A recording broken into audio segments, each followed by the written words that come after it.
Guys, it's Conrad Iacobellis back at FanX 2019 in the spring. We're going to go on the showroom floor and talk to some of the artists in Artist Alley and see some of the really creative people here at FanX. So enough of me talking, let's go hit the showroom floor. Well, I am Blake with Art of Blake.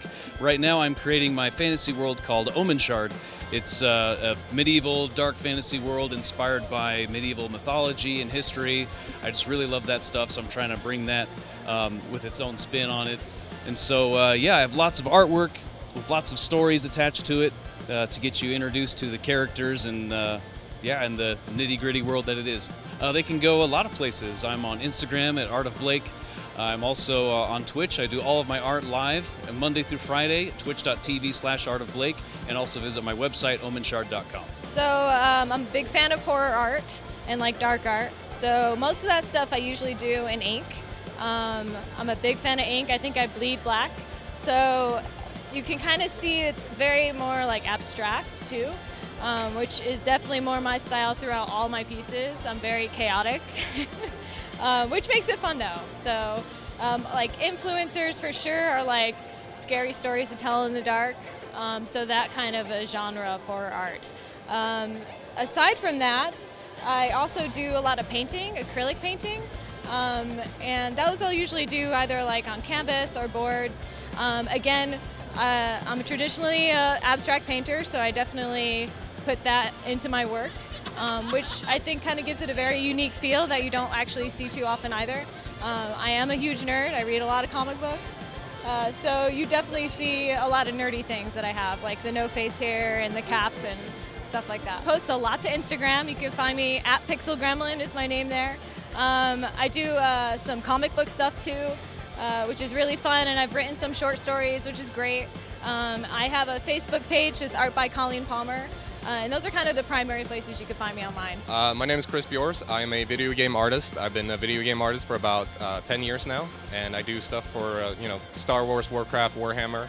I do board game stuff as well and card games. I haven't worked on Magic yet, but that's happening. Right here, I am selling my own stuff, so I'm creating my own little IP called HULETT, and it's going to be heavily inspired by music, and it's a cyberpunk fantasy type setting. I always kind of thought it was more fun to make the game than play the game. It was just, I always did mods as a kid. Like I was 14 and I was modding like Grand Theft Auto 3. I was putting these cars in and making my own skins and stuff. And then it's like, oh wait, I can do this for a living? I had no idea, it blew my mind. At 19, I actually dropped out of college to pursue art as a career in video games. And yeah, I've been doing it ever since and I love it. Well, if they want to find more info about me and my artwork, you can go to chrisbjorsart.com or follow me on Instagram, which is just at chrisbjors, and you can see my name right there. It's Chris, BJORS. The style I do, I went to Comic-Cons a while back, 4 or 5 years ago, and I noticed at the time that there was not a lot of art that was meant for women to appreciate characters that they loved, depicted in ways that that they could, that didn't feel overly sexualized, that they could appreciate and feel like fantasies for them. So I really wanted to fill that niche and just like serve my fellow women in the nerd-osphere, I guess. So that was my goal. Firstly, I always like to go for fandoms or characters that I appreciate and love dearly. But then past that, I just like a variance of characters.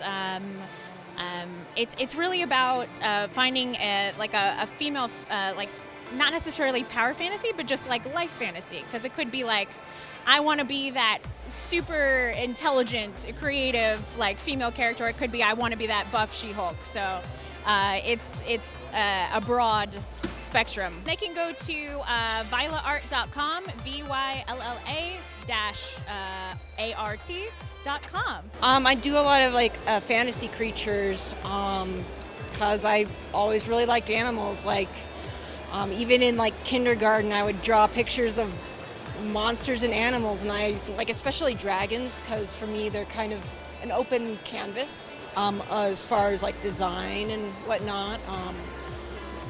One thing I like to do with my paintings is kind of capture like a feeling, not necessarily one that you can put exactly into words, but just kind of feelings on like certain topics and that kind of thing. So.